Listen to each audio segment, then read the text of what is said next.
Hello guys, welcome to Pakistani real reaction. तो कैसे हैं आप सब? उम्मीद है आप सब बढ़िया होंगे और मजे में होंगे। मेरा नाम है मुदस्सिर। मैं मुबशर। सुगैस, जयशंकर साहब ने ट्रंप को वार्न कर दिया, मतलब ट्रंप को वार्निंग दे दी है जयशंकर साहब ने। बिल्कुल। कोई भारत की फार्मास्यूटिकल पे टैरिफ वो लगा रहा है, जिसकी वजह से क्या सीन हुआ है सारा कुछ जानते हैं। बहुत बड़ी अपडेट है, तो स्टार्ट। दोस्तों, एक तरफ भारतीय विदेश मंत्री एस जयशंकर अमेरिका के अंदर बैठकर डोनाल्ड ट्रंप की पॉलिसी और डबल स्टैंडर्ड को क्रिटिसाइज कर रहे हैं, तो दूसरी तरफ अमेरिका पाकिस्तान के प्रधानमंत्री और फील्ड मार्शल आसिम मुनीर को व्हाइट हाउस के अंदर होस्ट कर रहा है। इतना ही नहीं, अमेरिका ने अब सबसे बड़ा टैरिफ की घोषणा कर दी है और इसका बड़ा इम्पैक्ट भारत के ऊपर पड़ने वाला है, क्योंकि फार्मा सेक्टर पर 100% टैरिफ का ऐलान डोनाल्ड ट्रंप ने कर दिया है और इसका बड़ा इम्पैक्ट भारत के ऊपर पड़ रहा है। इस फैसले का असर अभी से दिखने लगा और भारत की कई बड़ी कंपनियों के शेयर काफी नीचे गिर गए। अमेरिका से निकल कर आई इन सभी खबरों के बारे में इस वीडियो में डिटेल में बात करेंगे। साथ ही फॉरेन पॉलिसी और जियोपॉलिटिक्स से जुड़ी ऐसी वीडियो अगर आपको देखना पसंद है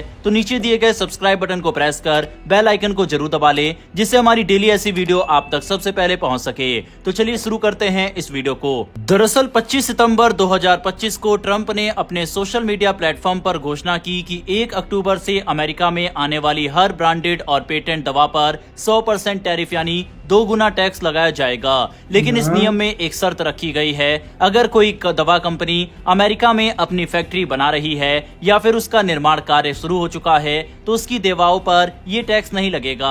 अब पहली नजर में लगेगा कि भारत को चिंता करने की जरूरत नहीं है, क्योंकि ट्रंप ने साफ कहा है कि जेनरिक दवाओं को इस नियम से बाहर रखा गया है। जेनरिक दवाएं वो होती है जिनका पेटेंट खत्म हो चुका है और जिन्हें सस्ती कीमतों पर बनाया और बेचा जाता है। भारत दुनिया का सबसे बड़ा जेनरिक दवा सप्लायर है और अमेरिका की लगभग 40% जेनरिक दवाएं भारत से जाती है। इस बिजनेस का आकार करीब 20 अरब डॉलर यानी लगभग 1.7 लाख करोड़ रुपए है। कागज पर तो जेनरिक दवाएं सुरक्षित है, लेकिन इंडस्ट्री एक्सपर्ट्स का कहना है कि मामला इतना आसान नहीं है। भारत की बड़ी कंपनियां जैसे सन फार्मा, डॉक्टर रेड्डी, सिप्ला, लुपिन और ऑरबिंदो फार्मा ने न सिर्फ जेनरिक दवाएं बल्कि कई बार मल्टीनेशनल कंपनियों के लिए ब्रांडेड दवाओं का निर्माण भी करती है। अगर उन ब्रांडेड दवाओं पर अमेरिका टैक्स लगा देता है तो भारतीय कंपनियों के लिए परेशानी बढ़ जाएगी। इसके अलावा ट्रंप ने जिस शब्द का इस्तेमाल किया है ब्रांडेड, उसका दायरा कितना बड़ा होगा ये अभी साफ नहीं है, क्योंकि तकनीकी तौर पर हर दवा पर किसी न किसी कंपनी का लेबल होता है। अगर अमेरिकी अधिकारी इसे व्यापक रूप से परिभाषित करते हैं तो जेनरिक दवाएं भी कस्टम पर रोकी जा सकती है, उन पर अतिरिक्त जांच हो सकती है या फिर लागत बढ़ सकती है। एक और बड़ी चिंता यह है कि ट्रंप का ये कदम केवल टैक्स वसूलने के लिए नहीं है, बल्कि ये कंपनियों को एक साफ संदेश है, अगर तुम अमेरिकी बाजार में रहना चाहते हो तो अपनी फैक्ट्री अमेरिका में लगाओ।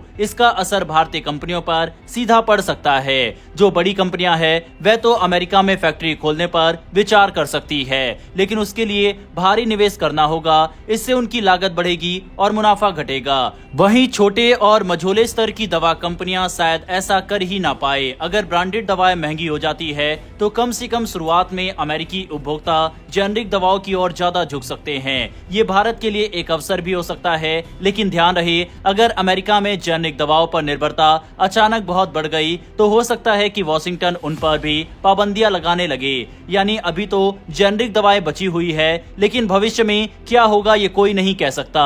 एक भारतीय अमेरिकी फार्मा विश्लेषक ने कहा है, ऊपरी तौर पर जेनरिक सुरक्षित है, लेकिन असल संदेश साफ है, अमेरिका अब चाहता है कि उसकी दवाएं उसी की धरती पर बने। अब बात करते हैं अमेरिकी जनता की। अमेरिका में दवाओं की कीमतें पहले से ही दुनिया में सबसे ज्यादा मानी जाती है। जेनरिक दवाओं की वजह से वहां लाखों मरीज कैंसर से लेकर सामान्य संक्रमण तक का इलाज सस्ती कीमतों पर करा पाते हैं। अगर इन दवाओं की सप्लाई पर जरा भी असर पड़ा तो दवाओं की कमी और कीमतों में तेजी दोनों हो सकती है। हेल्थ पॉलिसी विशेषज्ञों का कहना है कि ट्रंप की ये पॉलिसी भले ही लंबे समय में अमेरिका की घरेलू मैन्युफैक्चरिंग को बढ़ावा दे, लेकिन शॉर्ट पीरियड में अमेरिका के लिए भी संकट जरूर पैदा कर सकती है। गौर करने वाली बात यह भी है कि दवाओं पर टैक्स का ऐलान ट्रंप की एक बड़ी प्रोटेक्शनिस्ट नीति का हिस्सा है। उसी दिन उन्होंने ये भी कहा है कि किचन कैबिनेट और बाथरूम वैनिटी पर 50% टैरिफ लगेगा, फर्नीचर यानी गद्देदार फर्नीचर पर 30% टैक्स लगेगा और हैवी ट्रक्स पर 25% टैरिफ लगाया जाएगा। ट्रंप ने खास तौर पर अमेरिकी ट्रक निर्माता कंपनियों जैसे पीटरबिल्ट, कैनवर्थ, फ्रेटलाइनर और मैक ट्रक्स का नाम लिया और कहा कि ये कदम राष्ट्रीय सुरक्षा के लिए जरूरी है। भारत के लिए सबसे बड़ा सवाल यह है कि क्या वह केवल इंतजार करे और देखे कि अमेरिका आगे क्या करता है, या फिर पहले से ही वैकल्पिक बाजारों और रणनीतियों पर काम शुरू कर दे, क्योंकि अगर आने वाले समय में जेनरिक दवाओं को भी निशाना बनाया गया तो भारत की 20 अरब डॉलर की इंडस्ट्री पर सीधा असर पड़ेगा। वहीं दूसरी ओर भारत के पास यह मौका भी है वह अपनी दवा इंडस्ट्री की ताकत को और मजबूत करे और अमेरिका को यह भरोसा दिलाए कि भारतीय दवाओं के बिना वहां के मरीजों की जरूरतें पूरी होना मुश्किल है। लेकिन एक बार साफ है कि अमेरिका के राष्ट्रपति के द्वारा हर दिन कोई ना कोई ऐसा कदम उठाया जा रहा है जिससे पूरी दुनिया के अंदर उथल पुथल मच जाती है और इसका बड़ा इम्पैक्ट खुद अमेरिका के ऊपर भी पड़ रहा है। बहरहाल अमेरिका के इस फैसले पर आपकी क्या राय है, कमेंट बॉक्स में लिखकर बताइएगा। दूसरी तरफ विदेश मंत्री एस जयशंकर ने गुरुवार को G20 विदेश मंत्रियों की बैठक में बेहद महत्वपूर्ण संदेश दिया।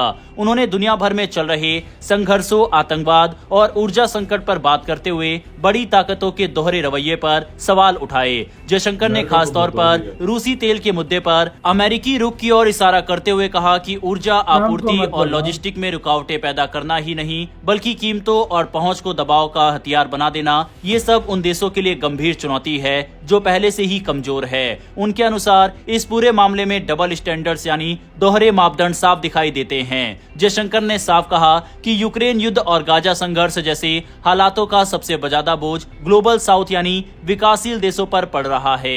इन देशों को ऊर्जा और खाद्य की कीमतों में तेजी का सामना करना पड़ रहा है। उन्होंने ये भी कहा कि ये समझना बेहद जरूरी है कि शांति से ही विकास संभव है और अगर विकास को ही बाधित कर दिया जाए तो शांति भी नहीं टिक सकती। विदेश मंत्री ने सभी देशों को चेताया कि ऐसे कदम जो नाजुक अर्थव्यवस्थाओं में और अस्थिरता लाते हैं अंत में किसी के लिए भी फायदेमंद नहीं होते। इसी के साथ वीडियो खत्म। मतलब ट्रम्प को भी एक तरह से इनडायरेक्टली मैसेज दिया है कि भाई जो तुम काम कर रहे हो बहुत गलत है। सही बात है। और यार जिस तरीके से ये चल रहा है ना, उसने कहा कि दोहरा मयार रखा हुआ है भाई। आप कभी मेरा सिर्फ भारत को एक तरह से तुम टारगेट कर रहे हो। देखा जाए अब देखो ये भारत की दवाइयों पे एक 100% टैरिफ की बात नुकसान है भारत और अगर ये हो गया 20 बिलियन भारत डॉलर उसको बहुत ज्यादा जाहिर बात है 20-25 बिलियन डॉलर की हर साल दवाइयां देता है। ट्रम्प क्या कर रहा है, उसके लोग उसके खिलाफ खुद आ जाएंगे यार। वो भारत की दवाइयों पे जिंदा है, वो इतनी महंगी दवाइयां ले नहीं सकते। उधर जेनरिक मेडिसिन लेके वो लोग अपना गुजारा करते थे। सही बात है। वो भी अब इतनी महंगी हो जाए तो क्या फायदा, क्या करेंगे लोग। और उधर से फिर ट्रम्प की लताड़ लगाई है। मतलब ये जानबूझ के मतलब ये टोटल भारत कर रहा है सीधी सी बात। लेकिन भारत भी झुकने वाला नहीं है। कब तक करेगा देखते हैं भाई। साल गुजर गया, साल ही रह गया, 3 साल और भी निकल जाएंगे लेकिन ये सेट होगा ट्रम्प। आपकी क्या राय बताना, अपना बहुत ज्यादा ख्याल रखना।